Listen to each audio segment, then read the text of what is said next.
Muy bien, vamos a orar y vamos a desarrollar este texto el día de hoy, donde vamos a estudiar un poco acerca de un amor de escándalo. Este es un amor de escándalo porque no podía cuadrar en los contextos de lo que nosotros conocemos en las escrituras. Esto no podía cuadrar. Ahora vamos a ir adelantando un poco acerca de ello y vamos a ver acerca de lo que la Biblia nos narra en esta porción. Pero vamos a orar un momento y juntos vamos a ir por las escrituras y ver lo que Dios nos va a enseñar. Amado Padre Celestial, te damos gracias en el nombre de Cristo. Gracias por el amor, por la misericordia que tú nos muestras.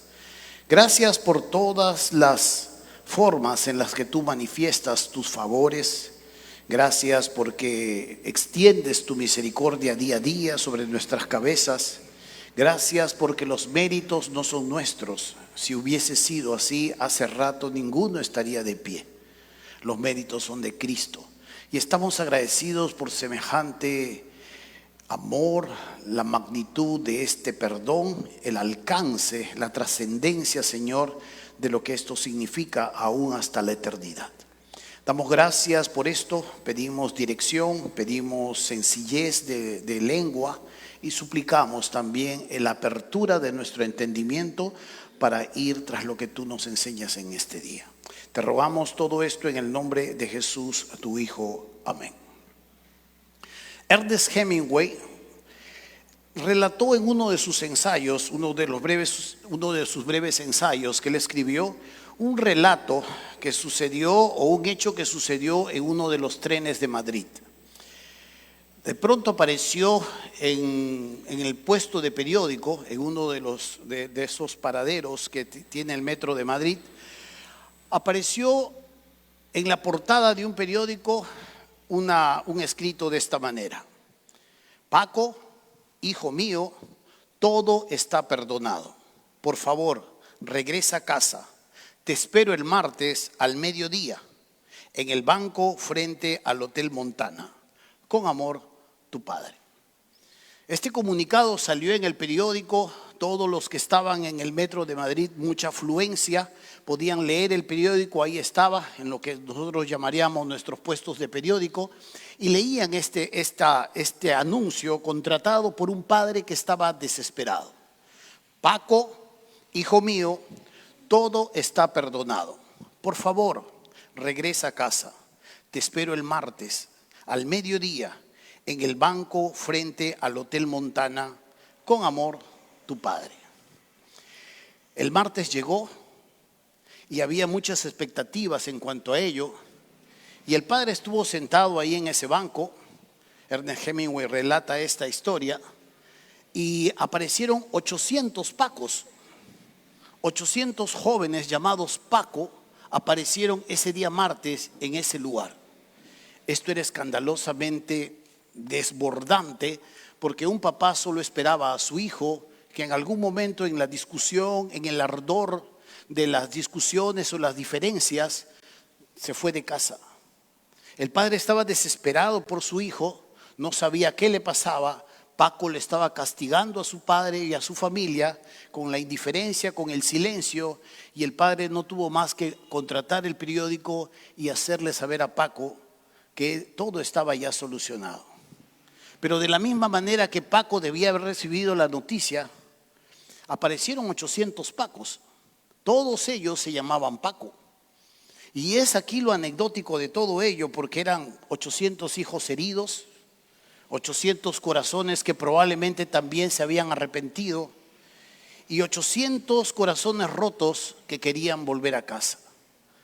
Esta historia nos narra claramente uno de los acontecimientos que sucedieron probablemente hace muchos años atrás, pero que nos muestra claramente ese anhelo de ser perdonado, y aunque de manera a veces inconsciente, una búsqueda de ese mismo perdón en diferentes aspectos de su vida.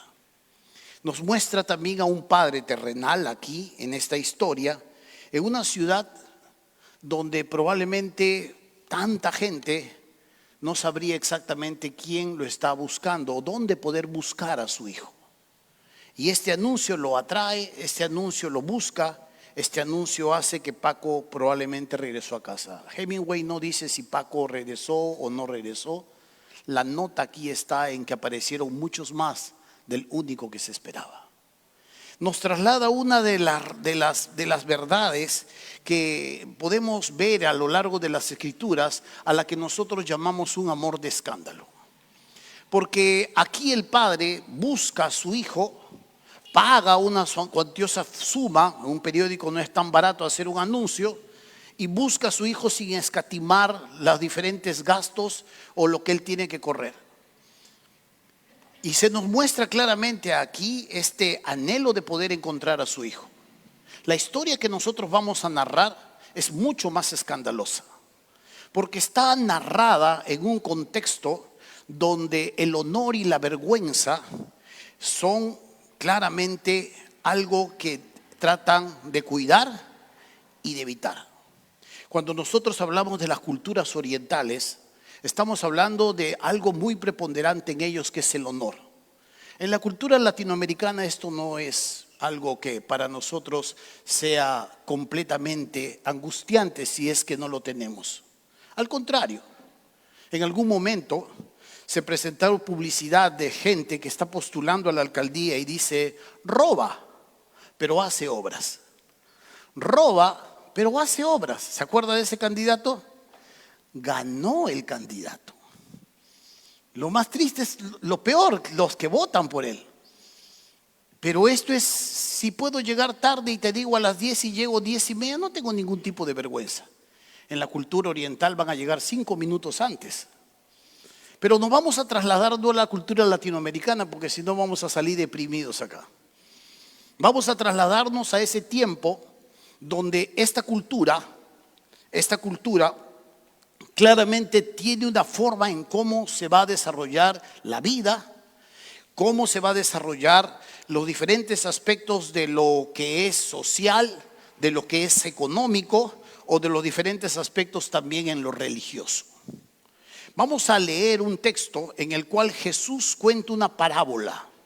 Esto no era algo que sucedía en la vida real, en los tiempos de Jesús.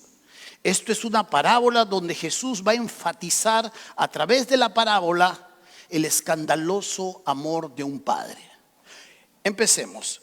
Lucas capítulo 15, versículo 11. Lucas capítulo 15, versículo 11. Lucas capítulo 15, versículo 11. Dice así la palabra del Señor.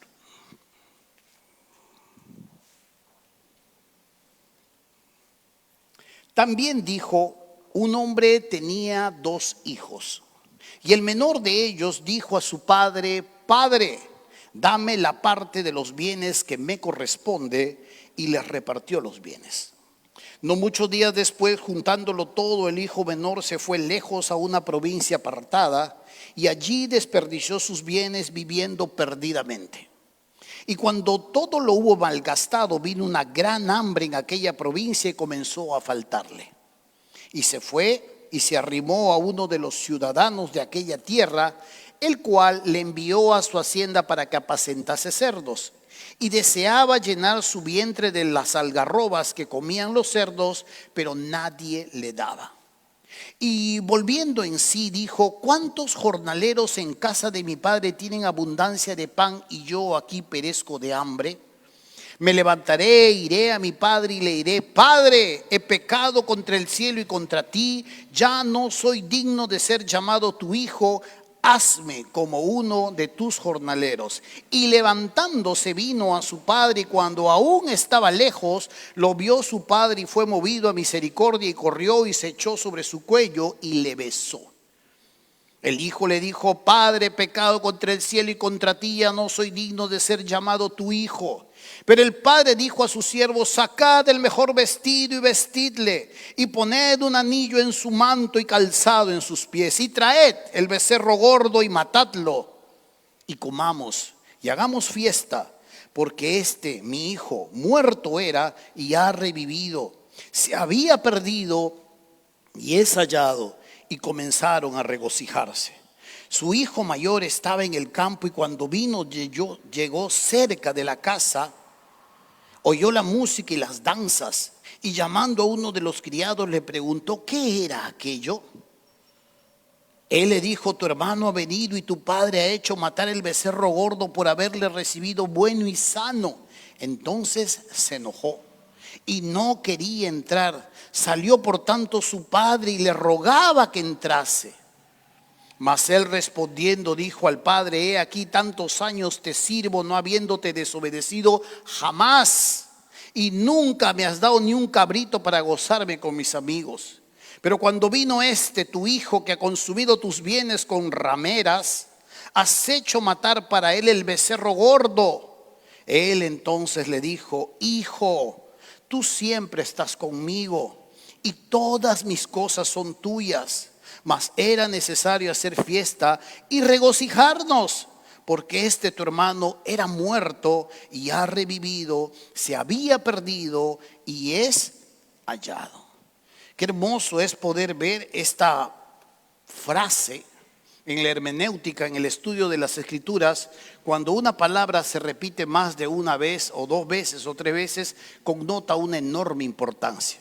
Acá se repite unos párrafos terriblemente descriptivos en cuanto al desbordante y escandaloso amor que Dios tiene hacia sus criaturas. Y se nos muestra en el versículo 24 y luego se nos muestra en el versículo 32 la misma historia, lo mismo. Y un párrafo extenso donde habla y nos muestra claramente una connotación. Este hijo estaba muerto y ha revivido. Este hijo estaba perdido y ha sido encontrado. Es hermoso poder ver claramente cómo el Padre nos muestra aquí un enorme amor que no podemos muchas veces entenderlo. No es la historia del hijo pródigo. Esto es mal llamado la historia del hijo pródigo. Está mal. El Reina Valera ahí, cuando le ha puesto su título, está grave. Esta es la historia de dos hijos. Pero más que la historia de dos hijos, la historia verdadera, esto tiene que ver con un amor de escándalo. Esto es un amor de escándalo. Porque uno se va del padre y otro se queda con él. El otro representa a un religioso, a una persona que está más enfocada en que congregues, en que te pares, en que leas, en que hagas tu devocional, pero no se preocupe en la persona. Es un religioso. No hay cambio de adentro, hay cambio de afuera. Su carácter sigue siendo el mismo, su explosión no ha menguado. Es un religioso. No defrauda la religión, pero igual Dios lo busca. Cuando tú miras acá, el Padre sale a buscarle también al religioso. Y le habla al religioso: tú siempre estás conmigo, todo es tuyo, le dice. Pero tenemos que alegrarnos, le dice. Tu hijo estaba perdido.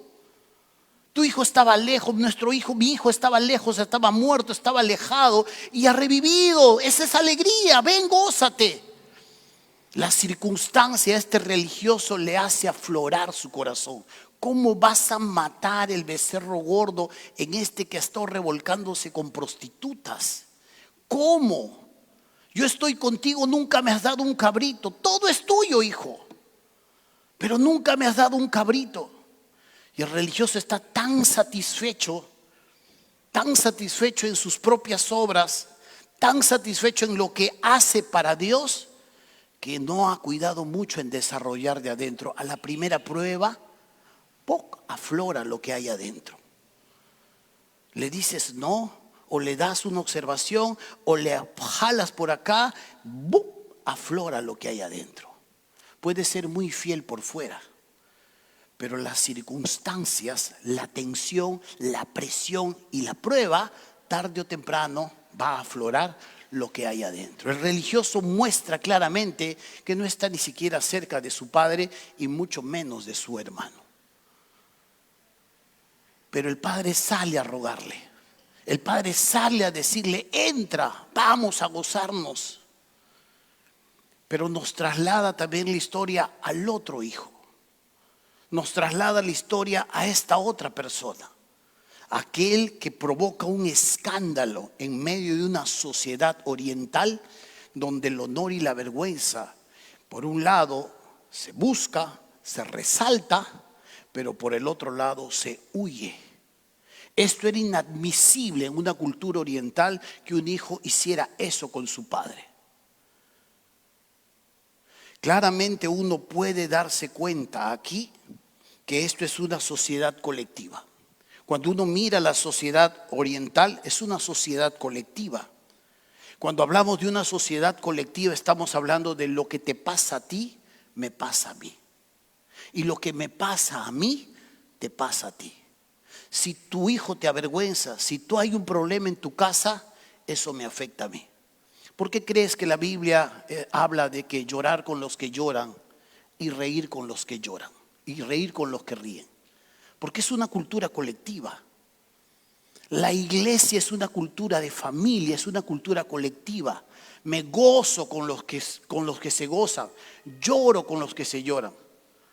Por eso es que a veces es inadmisible en medio de un entierro, de un velorio, que ni siquiera te aparezcas. De la misma manera como Dios es justo, en tu velorio te va a estar cargando cualquier otra persona menos los hermanos. Contigo no es, para ti no es. Si es tu familia, si todas las cosas están bien, qué chévere. Pero esa no es nuestra cultura.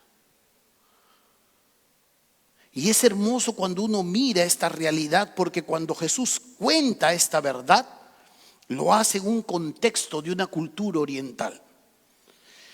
Cuando alguien avergonzaba a otro, podían pasar 10, 20, 30 años. En esta cultura la vergüenza se hereda. Tu padre hizo eso. Tu abuelo trajo vergüenza a la comunidad. No se olvidaba. Era una vergüenza que se heredaba. La vergüenza se hereda.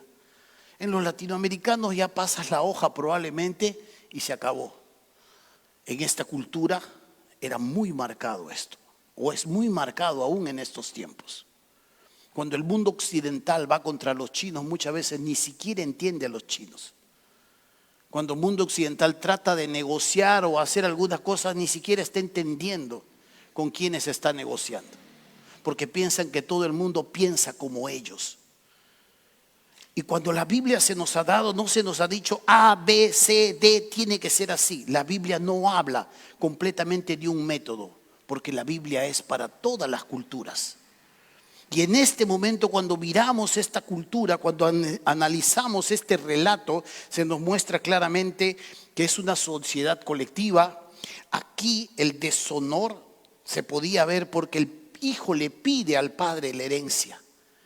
Y en esta cultura era como desearle la muerte a su papá. Deseo que estés muerto, dame la parte que me toca.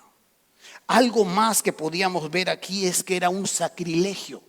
El hijo entra en un sacrilegio porque vende una tierra que pertenecía y que era herencia de Abraham, el padre de la fe. Para ellos la tierra era sagrada, se heredaba. Y es por eso que necesitaban tener un heredero varón. Y es por eso que cuando los fariseos son acusados por Jesús, le dicen, hacen largas oraciones, pero devoran las casas de las viudas, se quedaban con sus terrenos. El hijo, cuando quiere vender esto, está cometiendo un sacrilegio, está despreciando la herencia nacional de Abraham, el padre de la fe. Y otra cosa más, que alejarse, porque se da media vuelta. Una vez que cobra la herencia, se manda a mudar lejos de su padre. Él está renegando de la promesa que Dios ha hecho a esta nación judía. Cuando uno analiza todo esto, va a encontrar hasta irreverencia de parte de este hijo. Era lo peor. Jesús exagera esta historia y este chico era de lo peor. No solo traía vergüenza a su padre, era irreverente, despreciaba a Dios. ¿Qué me importa la promesa nacional de heredar la tierra? Todo que se vaya por un tacho. Jesús muestra claramente aquí un escándalo de alguien que está aceptando una vergüenza comunitaria. Está afectando a los hijos, está afectando a la esposa, está afectando a la familia, está afectando a los vecinos. Y esto no va a ser olvidado fácilmente. Y se nos muestra, por tanto, una condición del corazón humano. La condición del corazón humano cuando se pecina en algo, cuando busca algo, cuando quiere algo, no le importa muchas veces las consecuencias que puede provocar. No calcula, no teme, no piensa que eso puede golpearle en su propio pecho. El impulso, la pasión o la codicia o de pronto las emociones desbordadas finalmente terminan por tomar las decisiones en lugar de sopesar las consecuencias que pueden venir. Este hijo nos muestra claramente la condición de una sociedad alejada de Dios, la condición de un hombre, de una mujer que se va lejos de su creador. Esta es la historia para narrarnos de parte de Jesús, donde se nos dice claramente que este hijo era finalmente ese hombre pecador. Ese hombre o esa mujer que han tomado su propio camino y que se han ido y se han alejado muy diametralmente opuesto a la reconciliación, están completamente alejados de Dios. El pecado los ha gobernado y aquí Jesús narra claramente al narrar la historia del hijo mayor que habla acerca y que sabían claramente dónde estaba. Este hijo claramente estaba con prostitutas y borrachos gastándose toda la plata. Y llega un momento este hijo donde finalmente todo esto se le acaba. Y empeora su situación. Para esta cultura judía, empeora su situación porque ahora se pone a cuidar chanchos. Y para los judíos esto era, como vimos la semana pasada en el endemoniado de Gadara, para los judíos esto era inmundo. Ellos era inadmisible criar chanchos o cerdos o cuchi, como le quieras llamar. Pero esta es una historia que exalta, entiéndame esta palabra, la condición del corazón humano. No toma en cuenta, no sopesa, no calcula que en el mismo universo, así como hay una ida, también hay un retorno. Así como hay una acción, hay una consecuencia. Y uno puede mirar aquí esa condición de este hombre perdido, pero que de pronto vuelve en sí. La historia nos narra claramente en el versículo 17 que dice: y volviendo en sí, dijo: ¿cuántos jornaleros en casa de mi padre tienen abundancia de pan? Y yo aquí perezco de hambre. Toma una decisión. Note usted esta decisión. Me levantaré e iré a mi padre y le diré. Note estas acciones que él va a tomar. Me levantaré, iré y diré. Aquí el discurso: Padre, he pecado contra el cielo, contra ti. Ya no soy digno de ser llamado tu hijo. Hazme como uno de tus jornaleros. Está en completa humillación. Reflexiona, se da cuenta cuánto tiempo ha perdido, se da cuenta de su propia condición y resoluciona dentro de su propio ser hacer y tomar algunas acciones, los cuales no se quedan solo en intención. Porque si tú miras en el versículo 20 dice: y levantándose vino a su padre. No solo se queda en un buen pensamiento, en un sueño, en un ya veremos después, sino que toma una resolución, decide claramente, prepara su discurso de humillación y se pone en camino rumbo hacia su padre. Se nos muestra el arrepentimiento de una persona que toma conciencia de la situación en la que está, pero no se queda soñando que haya un momento ideal. No le pide a Dios una prueba, que venga un helicóptero y me lleve a la casa de mi padre y yo sabré que tú estás de acuerdo.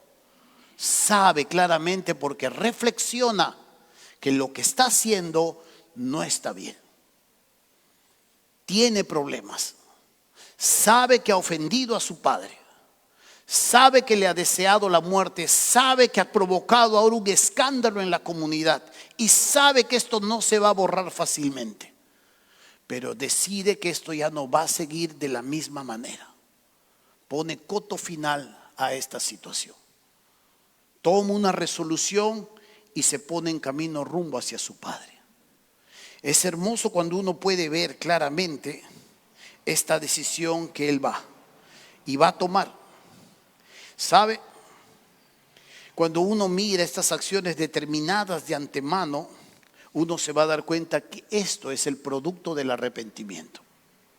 Cuando uno mira a una persona que se compunge, que llora, esto es producto del remordimiento.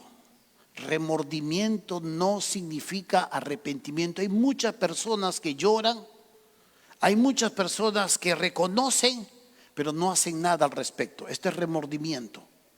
No puede vivir con la culpa, no puede vivir con la presión.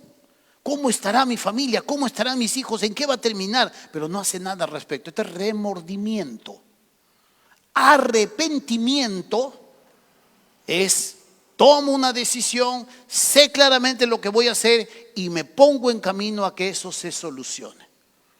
Voy a tomar algunos hechos concretos, algunos pasos concretos para hacer que esto se solucione. Y se pone en camino. Aquí viene el segundo escándalo. El segundo escándalo viene de ahora de parte del padre. En esta historia, por eso le digo, esto es un amor de escándalo. En esta historia ahora se nos muestra la otra parte. Versículo 20, dice así: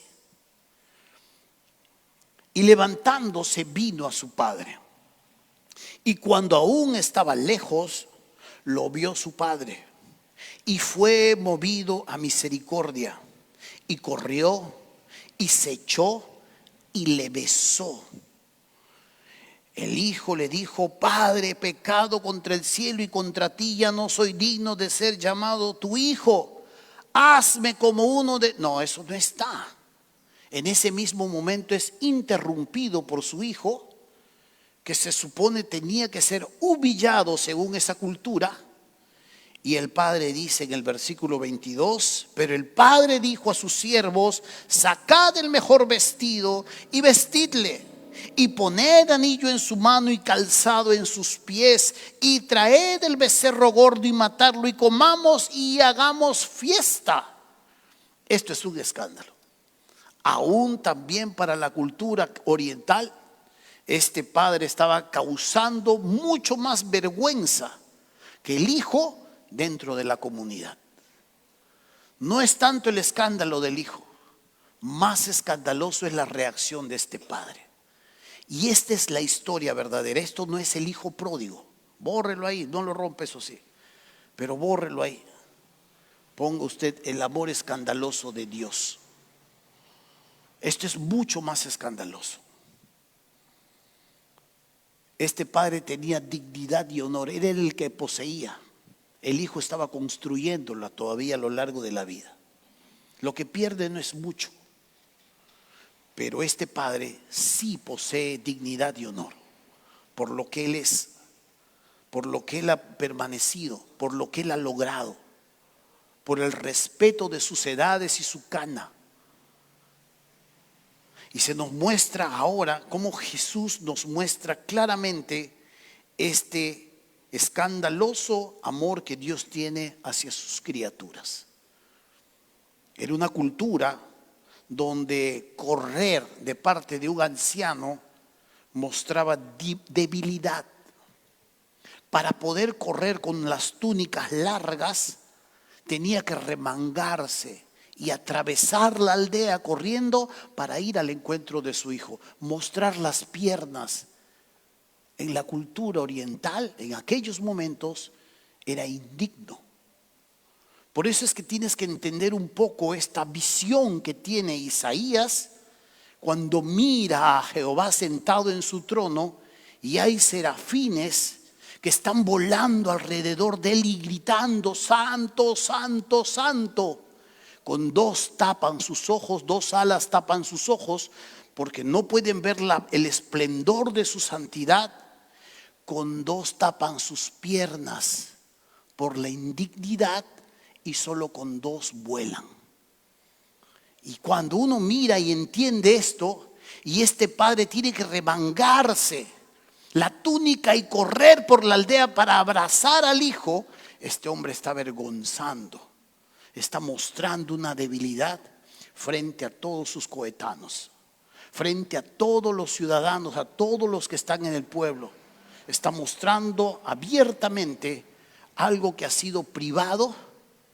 Él lo muestra abiertamente a toda la comunidad. Es una vergüenza universal que alguien más sublime que todos los cielos sea colgado como un delincuente ahí en el madero. Es una vergüenza para esta criatura, el prototocos, el único en su especie, tenga que ser colgado como un delincuente, desnudo, azotado, escupido, avergonzado por gente que ni siquiera pregunta por él, que más bien está tratando de ponerle zancadillas, que más bien está tratando de probar que él no existe. Es una vergüenza cósmica, cósmica. No solo delante de los ángeles, sino aún de su enemigo y de todos sus ejércitos. Pero lo asume, lo toma y hace que las cosas puedan llegar a suceder. Cuando uno mira esta historia, ¡wow!, dice, cómo Dios nos ama, cómo Dios puede buscarnos, cómo Dios puede asumir todo esto, a pesar de todo lo que puede hablarse o decirse en cuanto a su nombre. Otro escándalo que él hace es que rompe las normas de su dignidad masculina. Él no podía correr frente a una criatura que lo hubiera deshonrado. Y el escándalo también que tiene aquí es que él tenía que pedir restitución. Un padre o un anciano o una persona debería recibir restitución de parte del ofendido. Él no hace eso. Cuando tú miras el texto, el hijo está tratando de restituirle. Padre, he pecado contra el cielo y contra ti, llorando, llega todo arraposo, todo zarrapastroso, como decimos nosotros, y tiene su discurso para restitución. Hazme como uno de tus jornaleros. Deja que empiece a ganarme el pan o que te empiece a devolver día a día. Los jornaleros no eran personas que estaban en planilla, no existía eso. Eran personas que trabajaban para el día. Y este hombre está dispuesto a restituirle a su padre todo lo perdido, todo lo malgastado. Hazme como uno de tus jornaleros. Él ensaya eso. Pero cuando llega su padre dice, nos muestra acá la indignidad de su padre. Dice, versículo 20, cuando aún estaba lejos, o sea, él ha cruzado la aldea, porque todavía no llegaba a la aldea, lo vio, fue movido a misericordia, y nota estos verbos, corrió, se echó y lo besó. El hijo estaba listo para darle el discurso de pecado. Sí, papá, perdóname. Hasta ahí llega y está bien el arrepentimiento, reconocer, esto es mi problema, este es mi mal, perdóname, Señor. Pero aquí lo que vemos es que el padre le interrumpe en el discurso de restitución. Esto era un escándalo, por eso le digo, en la cultura oriental. Tenía que restituir con hechos. Si ha robado un carnero, tenía que restituir. A la persona que agarraba el diezmo, por ejemplo, en esta cultura, tenía que pagar 5 diezmos. Si es que tomaba el diezmo. Si agarraba y un buey acorneaba a una persona o rompía la cerca, tenía que restituir. Y aquí cuando nosotros vemos, el padre más bien se echa a su cuello, lo besa, corre, hace fiesta y dice, maten el becerro gordo, pónganle vestido, pónganle anillo, pónganle calzado. Lo restituye sin ningún hecho concreto de parte de su hijo, solamente con decirle, perdón, quiero volver a casa.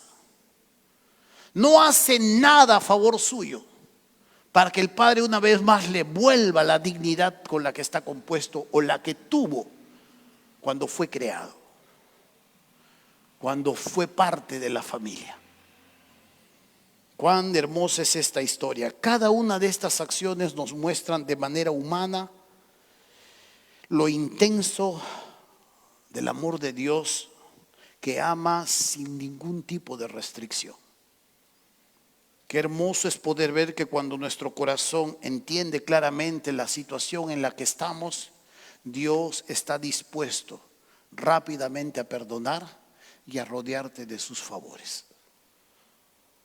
Cuán hermoso es poder ver este corazón de este padre que no solo perdonó al que le traicionó, sino que corrió hacia él, lo abrazó, lo besó, lo perdonó y le devolvió todo lo que en algún momento tenía, su dignidad. Cuán hermoso poder ver que este no es un amor racional. Un amor racional sería: tú me la haces, tú me la pagas. Tú me has dicho esto, muy bien, vas a escuchar también mi boca. Tú me has hecho llorar lágrimas, vas a llorar sangre. No les estoy amenazando, yo estoy mirando para aplicar, ¿eh? Algunos ya me están mirando, me has asustado. Mano Minio me mira así de reojo. No, hermano, es una aplicación nomás. Entonces, me has hecho así, vas a hacerlo así. Está disculpado y va a ser entendido. Ese es un amor racional, condicionado. Este es un amor inmerecido, y es por eso que hablamos de este amor ágape, que es un amor que busca el bien de los demás sin esperar ni siquiera la repercusión del receptor. Busca hacer bien a la otra persona sin esperar que le devuelvan el favor. A veces los seres humanos no somos así, pero mientras vamos creciendo vamos desarrollando ese amor. Este es un amor de escándalo. Este hijo ahora está en casa, el otro hijo no va a entrar a la casa, está tan satisfecho con lo que él hace que pierde de vista todo tipo de amor, que pierde de vista el amor de su padre y pierde de vista la alegría que le debe causar el retorno de su hermano. Está tan satisfecho en sus formas, en su hora, en su servicio, que se olvida exactamente del fondo y no está alegre, se queda fuera. Este amor de escándalo nos muestra claramente la forma en cómo Dios nos ama y cómo Dios se alegra cuando un hijo suyo se ha ido pero vuelve a casa. Cómo Dios se alegra y se goza cuando alguien que ha perdido su vida, la ha desperdiciado de alguna manera, le dice: perdón, deseo retornar a casa, quiero estar contigo, perdona mis pecados, perdona mis ofensas. El hijo mayor no se alegra de esto, saca a flote todo ese orgullo que hay por dentro y que se muestra en un momento justamente tenso, distinto a lo que él espera como una respuesta, a lo que él espera como él conceptualiza la vida. Hermanos míos, cuando uno mira acá, a veces, si uno le alberga la honestidad, tiene que aprender. Tenemos que gozarnos por las personas que llegan entre nosotros, gozarnos por las personas que recepcionan el mensaje, gozarnos por las personas que dicen: vuelvo, perdóname papá. Alegrarnos si es que llega acá personas que probablemente no están vestidas como nosotros esperemos que estén vestidos, o que no comparten los pensamientos que nosotros tenemos. Y aunque no compartimos sus pecados, tenemos que aprender a amarlos como Dios los ama y como Dios también los puede recibir si es que en algún momento en su corazón dicen: me arrepiento. Recuerde, por tanto, el arrepentimiento no es remordimiento. Remordimiento no es arrepentimiento. Y cuando hablamos de este amor que Dios tiene para sus criaturas, esto va más allá de toda lógica. Esto va más allá de todo concepto en el que tú crees que amas mucho o amas menos. Si eres una de las personas que probablemente está lejos de Dios y que probablemente por X razones te has apartado de Él, es un buen momento para apreciar y entender la magnitud de cómo Dios nuestro Padre te ama y retornar a Él. Si tal vez eres una persona que nos visita en esta mañana o ya nos vienes visitando mucho tiempo y aún todavía no has entregado, no has cedido en tu corazón a ese amor desbordante y escandaloso que Dios tiene a sus hijos, es un buen momento. Es un buen momento para decirle a Dios: aquí estoy, me arrepiento, quiero entregarte mi corazón, quiero entregarte mi vida. Vamos a agachar nuestras cabezas.